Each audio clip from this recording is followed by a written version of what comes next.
जो सवा सेर गेहूं जो किसान शंकर ने उधारी पर पुरोहित के यहां से लेकर आया था। सवा सेर गेहूं जो इन्होंने 7 साल पहले जो उधार लिया था, उसका जिक्र किसान के सामने करते हैं। पुरोहित के पास 60 रुपया लेकर जाता है। पुरोहित पूरे पैसे मांगता है तो किसान कहता है कि 15 रुपए जो बाकी है मैं बाद में दे दूंगा।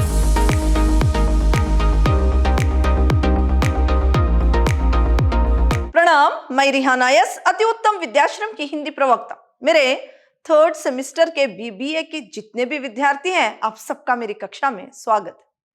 मेरे प्रिय विद्यार्थियों, इस सेमेस्टर जो आपके लिए प्रतिनिधि कहानियां हैं, उसके अंतर्गत जो आपके लिए पहली कहानी जो कि सवा सेर गेहूं है, इसको मुंशी प्रेमचंद जी ने लिखा है।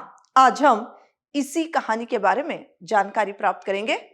पहले हम संक्षिप्त में इस कहानी के जो कहानीकार हैं मुंशी प्रेमचंद जी, इनके बारे में जानेंगे। मुंशी प्रेमचंद जी, इनका जन्म जो है वो 31 जुलाई 1880 को बनारस के लमाही नामक गांव में हुआ था और इनकी प्रमुख रचनाएं हैं बड़े घर की बेटी, नमक का दरोगा, ईदगाह, पूस की रात, नशा, कफन, गोदान, सेवा सदन, प्रेमाश्रम, रंगभूमि, निर्मला, गबन, कर्मभूमि आदि। ये सब इनकी प्रसिद्ध रचनाएं। इनकी मृत्यु जो है वो 8 अक्टूबर 1936 को 8 अक्टूबर 1936 को इनकी मृत्यु हुई थी। जो आपके लिए सवा सेर गेहूं जो आपके लिए कहानी है, उस कहानी के पात्र जो है वो इस प्रकार है। किसान जिसका नाम शंकर है, प्रमुख पात्र शंकर ही है। फिर किसान की पत्नी, पुरोहित, महात्मा और किसान का जवान बेटा, ये सब जो है इस कहानी के पात्र हैं। प्रमुख पात्र में किसान जो है शंकर और पुरोहित जो बाद में महाजन बन जाते हैं, यही जो है इस पूरी कहानी के प्रमुख पात्र हैं। जो आपके लिए सवा सेर गेहूं है, वो कहानी ये जो महाजन जो है किस प्रकार किसानों पर अत्याचार करते हैं, शोषण करते हैं, इसी पर दर्शाई हुई एक सच्ची कहानी है। ये कहानी उन महाजनों के है जो कि किस प्रकार भोले भाले सीधे सादे इंसानों को फंसाकर उनसे काम लिया करते थे, किस तरह उन पर शोषण किया करते थे, उन पर अत्याचार किया करते थे, किस प्रकार महाजन जो है वो किसानों पर शोषण किया करते थे, इसी पर दर्शाई हुई ये कहानी है। प्रेमचंद जी ने शोषित वंचित किसान की दयनीय स्थिति को अपनी कहानी सवा सेर गेहूं में व्यक्त किया है। मुंशी प्रेमचंद जी जो उपन्यास सम्राट है, जिनकी कहानी आज भी अगर हम पढ़ेंगे तो ऐसे लगता है कि समाज में या हमारे अड़ोस पड़ोस में कहीं ना कहीं ये घटना चल रही है। ये कहानी हर एक घर में घटती ही है, ऐसे क्या है हमें व्यतीत होता है इनकी कहानी आज भी पढ़ने से। तो मुंशी प्रेमचंद जी ने जो ये सवा सेर गेहूं जो है, ये कहानी एक वंचित किसान की दयनीय स्थिति को क्या है इस कहानी में इन्होंने व्यक्त की है। सवा सेर गेहूं शंकर नामक एक किसान जो बड़ा सीधा सादा भोला भाला किसान था, जिसकी कहानी है, जिसे धोखे से ऋण के जाल में फंसा दिया जाता है। शंकर एक कुर्मी किसान था। यहाँ पर जो है किसान शंकर जो किसान है, उस एक भोला भाला एक सीधा सादा किसान था। किस तरह जो है महाजन उसे ऋण के जाल में फंसाकर क्या है उससे आजीवन काम कराता है, इसी पर दर्शाई हुई ये कहानी है। जो शंकर किसान था वो एक कुर्मी किसान था जो अपनी जीविका के लिए हर दिन जो है काम कर कर अपना जीवन चलाता था। ऐसा एक किसान था। आपकी कहानी इस प्रकार शुरू होती है। किसी गांव में शंकर नामी एक किसान रहता था। सीधा सादा गरीब आदमी था। एक गांव में एक किसान जिसका नाम शंकर था, वो भोला भाला, सीधा सादा और एक गरीब किसान था। अपने काम से काम रखने वाला। वो ना किसी के लेन में था ना देन में। छल कपट उसको नहीं आता था। ठगे जाने की उसे फिक्र ना थी। खाना मिल गया तो खा लिया, नहीं तो सिर्फ पानी से गुजारा कर लिया और राम का नाम लेकर सो गया। मगर जब कोई मेहमान आ जाता तो उसका सत्कार करता था। ये जो किसान शंकर है, एक भोला भाला, एक सीधा सादा किसान था। उसे छल कपट ये कोई भी जो गुण है उसके व्यक्तित्व में नहीं थे। वो कहे किसी के लेन में भी ना था ना किसी के देन में, यानी वो किसी से कर्ज ना लेता था ना किसी के देन में, यानी किसी को कर्ज देने की उसमें इतनी काबिलियत थी। वो तो क्या है अपने काम से काम रखने वाला एक किसान था। मगर जब भी उसके घर पर कोई मेहमान आ जाता, कोई अतिथि आ जाता तो उसका सत्कार जो है वो अच्छी तरह से करता। ऐसा एक किसान जो है शंकर था। एक दिन शाम को एक महात्मा ने आकर उसके दरवाजे पर डेरा जमा ली। एक दिन इसके घर पर जो है एक महात्मा आते हैं और क्या है इसके घर में ठहर जाते हैं। चेहरे पर उनका जलाल था। चेहरे पर एक प्रकार का जलाल यानी प्रकाश था। फिर पीतल का क्या है कमंडल हाथ में कड़ाऊ पैर में ऐनक आंखों पर था। वो लजीज खाना ही खाते थे, पर किसान के घर में जौ का आटा था, वो उन्हें कैसे खिलाता। किसान को फिक्र हुई कि महात्मा को क्या खिलाऊं।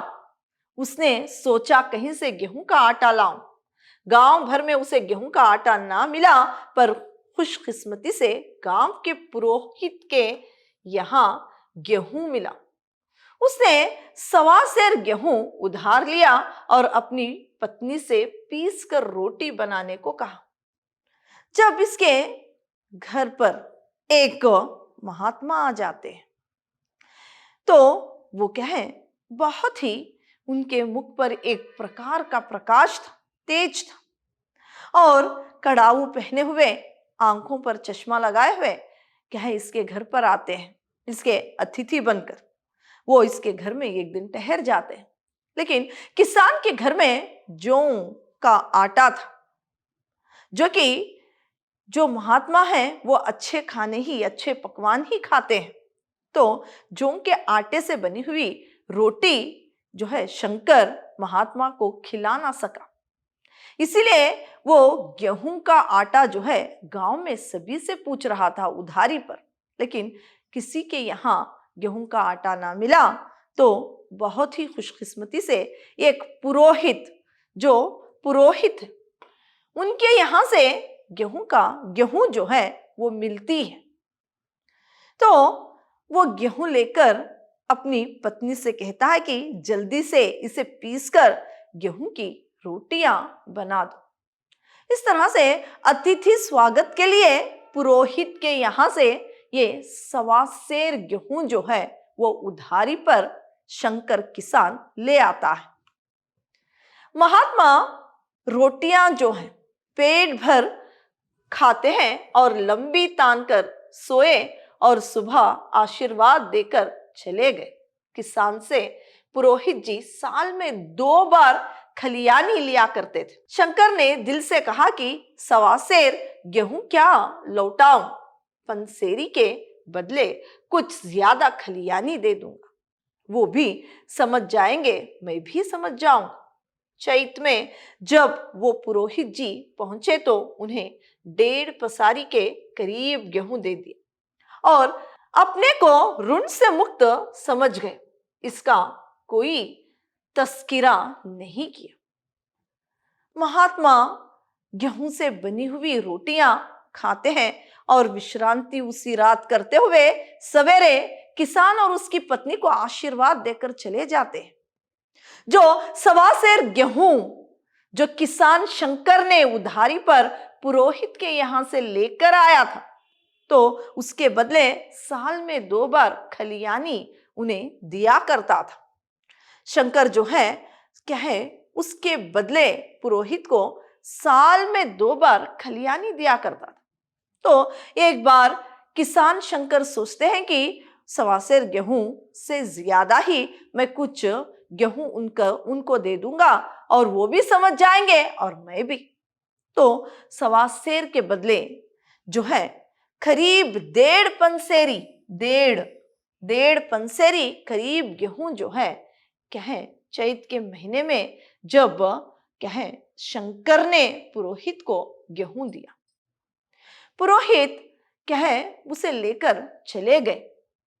यहां पर शंकर ने मन ही मन सोचा कि मैंने तो उनका ऋण चुका दिया है, वो भी समझ जाएंगे और मैं भी समझ जाऊंगा। इसीलिए उन्होंने ऋण चुकाने की बात जो है पुरोहित से नहीं की, सिर्फ उसे क्या है गेहूं देकर, जितनी गेहूं इन्होंने ली थी उससे ज्यादा गेहूं जो है पुरोहित को देकर क्या है वो अपने आप को समझे कि मैं इस ऋण से मुक्त हो गया।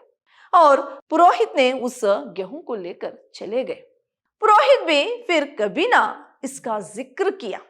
फिर पुरोहित ने जो है इसका जिक्र कभी नहीं किया। सीधे साधे शंकर को क्या मालूम कि ये 1.25 गेहूं चुकाने के लिए उसे दोबारा जन्म लेना पड़ेगा। 7 साल गुजर गए, 7 साल गुजर गए। पुरोहित ब्राह्मण से महाजन हुआ, किसान से शंकर मजदूर हो गया।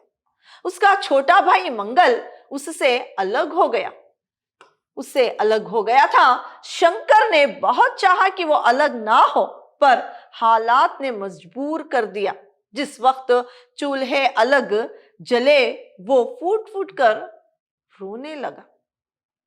जो मोहब्बत का रिश्ता, दूध का रिश्ता आज टूट गया था। शंकर 7 दिनों तक खाना नहीं खाया, दिन भर की धूप में काम करता और रात में सो जाता, इस दुख से जो उसका भाई अलग हो गया था।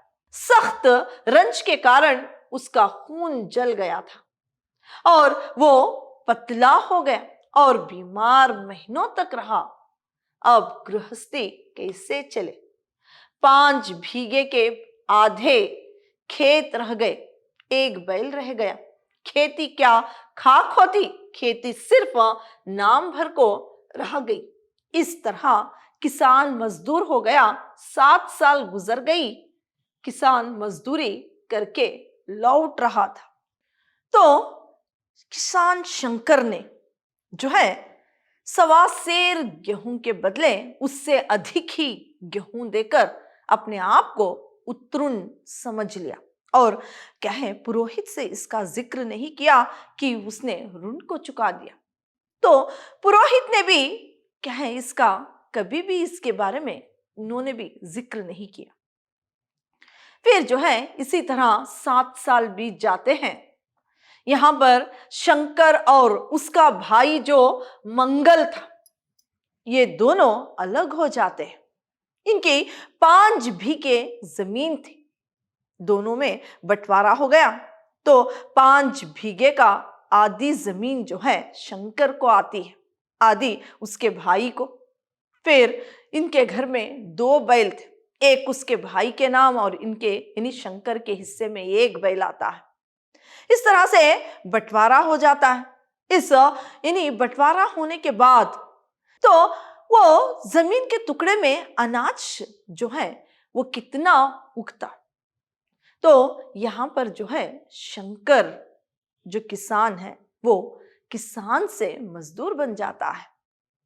फिर भाई जो इसका अलग हो गया था, इसके दुख में उसने बहुत दिनों तक कुछ खाया नहीं, जलती हुई धूप में काम करता और रात में सो जाता। इस कारण उसका खून जो है सूख गया और वो बीमार महीनों तक पड़ गया। और अब इसकी गृहस्थी कैसे चलती? इसी दुख में, अपने भाई के दुख में वो दुखी होकर बीमार हो गया था। अपने भाई से बहुत ज्यादा ही प्रेम करता था। हालात ऐसे हो गए थे कि दोनों अलग हो गए। तो अब कैसे ये क्या है, एक किसान से मजदूर बन जाता है। इस कारण क्या है, वो एक मजदूरी करने वाला क्या है, एक मजदूर बन जाता है। 7 साल गुजर जाते हैं। इसके बाद तब जबकि शंकर जो है वो मजदूरी करके लौट रहा था, तब पुरोहित ने कहा, कल आकर हिसाब कर ले। तेरे यहां 5.5 मन गेहूं कब से बाकी पड़े हैं और तू देने का नाम नहीं लेता। क्या हजम करने की इरादा है? शंकर किसान को बहुत ताज्जुब हुआ। वो कहने लगा, मैंने तुमसे कब गेहूं लिए थे कि 5.5 मन हो गए? तुम भूलते हो, मेरे यहां ना किसी का छटाक भर अनाज है, ना एक पैसा उधार। तब पुरोहित ने 1.25 सेर गेहूं का जिक्र किया।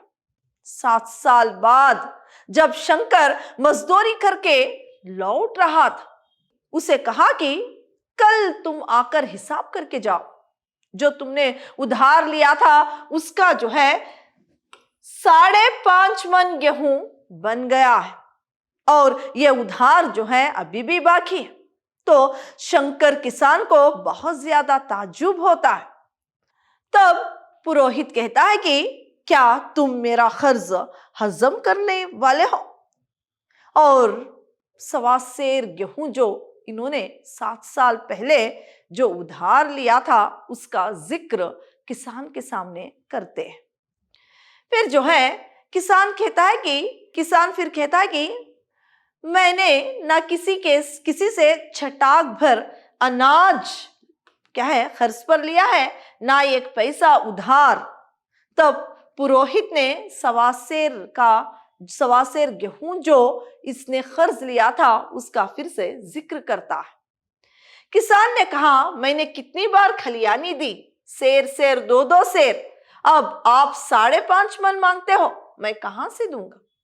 फिर जब 1.25 सेर गेहूं का जो कर्ज था किसान को जब पुरोहित ने याद दिलाया, किसान शंकर जो है वो कहता है कि मैंने तो तुम्हें सेर 2-2 सेर जो है खलियाने दी है, अब आप कह रहे हो कि 5.5 मन क्या है गेहूं बाकी है, ये मांगते हो, मैं कहां से दूंगा? फिर वो कहते हैं कि मैं कहां से दूंगा, इतना गेहूं किसके घर से दूंगा? पुरोहित कहता है कि चाहे कहीं से लाओ, मैं छटाक भर भी ना छोड़ूंगा। यहां ना दोगे, भगवान के घर तो दोगे। शंकर कांप उठा। शंकर इतना चालाक ना था। एक तो ब्राह्मण का कर्ज, वही में नाम रहेगा तो सीधे नरक में जाएगा। ये सोचकर किसान कहता है, तुम्हारा जितना होगा यही दूंगा, मैं अपने अगले जन्म में कांटे नहीं बोऊंगा, मगर ये कोई न्याय नहीं है, तुम्हें भगवान के यहां जवाब देना पड़ेगा। फिर जो है यहां पर दोनों की बातें होती है। किसान कहता है कि मैं कहां से दूं इतना गेहूं जो कि तुम मांग रहे हो। फिर यहां पर जो है पुरोहित ने भगवान का डर उसे दिखाते हुए कहता है कि अगर यहां नहीं दोगे तो वहां दोगे। और किसान जो भोला भाला था, इतना चालाक नहीं था, इसकी बातों में फंस जाता है और वो कहने लगता है कि जो भी तुम्हारा ऋण है वो इसी जन्म में यहां पर ही मैं अदा करूंगा और क्या है इसको मैं क्या है अगले जन्म तक इस ऋण को नहीं रखूंगा। साथ ही साथ ये भी कहता है कि मेरे बही में जो क्या है तुम्हारा ऋण लिख दिया जाएगा तो मुझे नरक में जाना पड़ेगा, तो मैं इस तरह से मैं क्या है पाप को, इस कर्ज को नहीं ढो सकूंगा और ना ही मैं नरक में जाऊंगा। जो भी तुम्हारा है अभी क्या है इसी जन्म में मैं अदा करूंगा। इस तरह से कहते हुए फिर पुरोहित से कहता है, तुम जो इस तरह से मुझसे कहें कर्ज मांग रहे हो, इसका जवाब तुम्हें भी भगवान के पास देना पड़ेगा, क्योंकि इसने तो ऋण पहले ही चुका दिया था। लेकिन पुरोहित ने और भी बाकी है इस तरह से कहते हुए उस पर ऋण का जो क्या है बोझ फिर से उस पर लाद देता है और क्या है उस पर इतना सारा ब्याज लगाते हुए उससे बहुत ज्यादा ही मांगता है। पुरोहित कहता है, वहां का डर तुम्हें होगा, मुझे नहीं, क्योंकि वहां अपने ही भाई बंधु हैं जो कुछ भी बिगड़ेगी संभाल लेंगे। तुम कब देते हो कहो। तब किसान कहता है, अब मेरे पास कुछ नहीं है। पुरोहित कहता है कि गेहूं नहीं दे सकते तो दस्तावेजें लिखा दो। दस्तावेज बाजार भाव से लिख दी जाती है। गेहूं की कीमत 60 रुपए थी। 3 रुपए सूद के, साल भर में ना देने पर सूद 3.5 रुपए हो जाएंगे। 8 आने का स्टैंप, 1 रुपया दस्तावेजी की तहरीर के लिए शंकर को अलहदा देनी पड़ी। फिर जो है जब किसान शंकर कहता है कि जो तुम मेरे साथ कर रहे हो वो गलत है, भगवान के पास तुम्हें भी जवाब देना पड़ेगा, तब जो है पुरोहित कहता है कि वहां तो मेरे ही अपने भाई बंधु हैं, जो भी बिगड़ेगी वो संभाल लेंगे।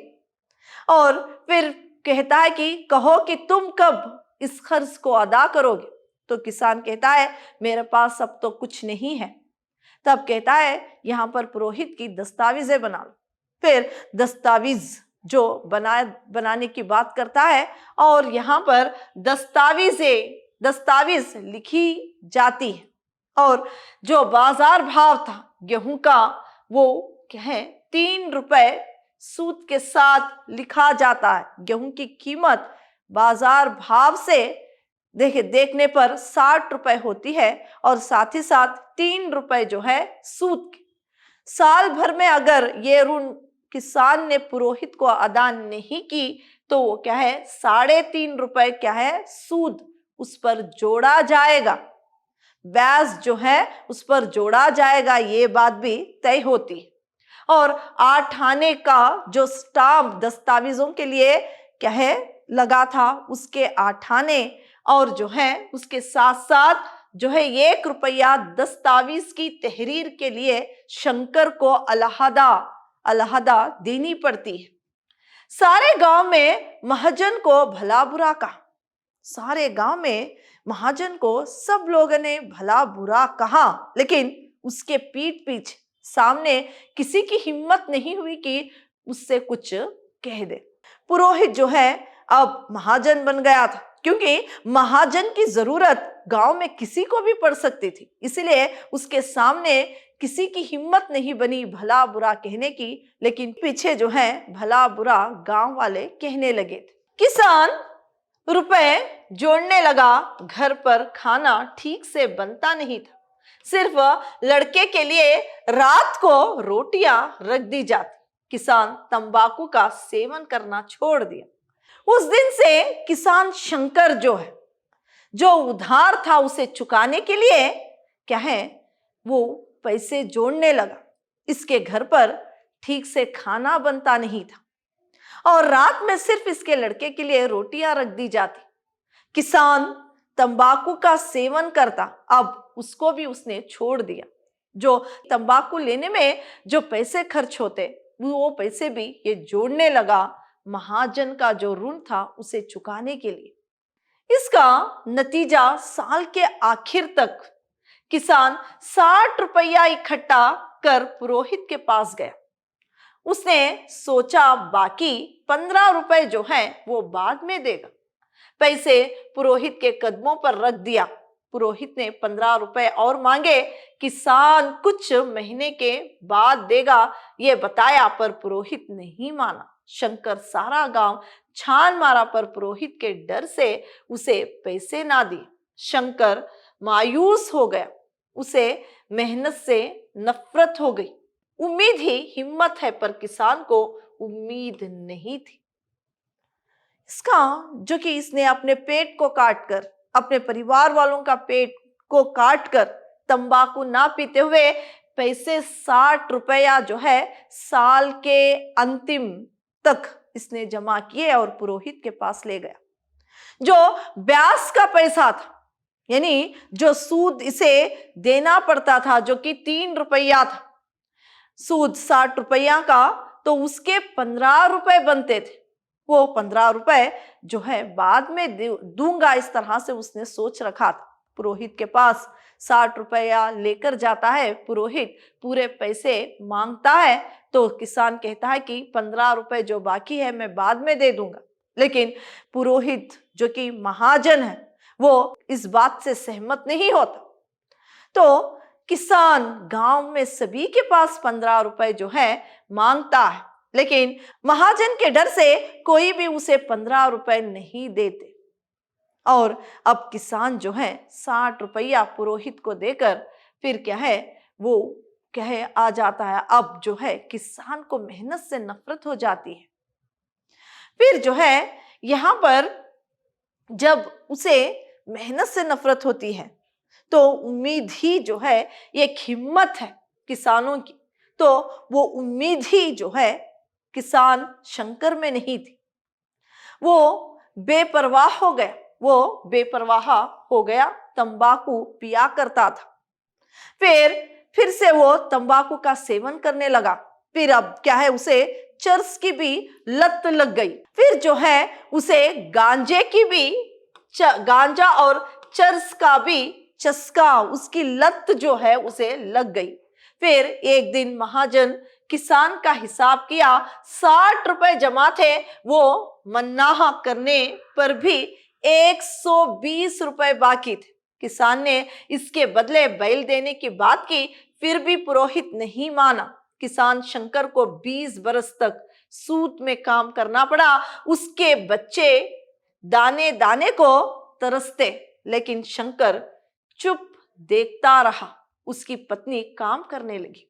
फिर जो है जब ये बेपरवाह हो गया, अब उसे चरस और गांजे का चस्का लग गया, तो वो पैसे नहीं जमा कर पा रहा था।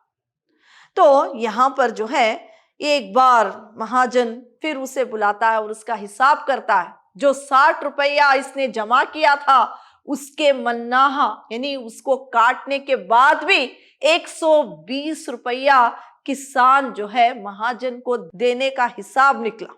इतना ऋण उस पर चढ़ गया था, लेकिन किसान इतना पैसा कहां से अदा करे, उसके पास तो कोई पैसे नहीं थे। तो यहाँ पर पुरोहित ने उसे अपने घर पर काम करने के लिए कहा।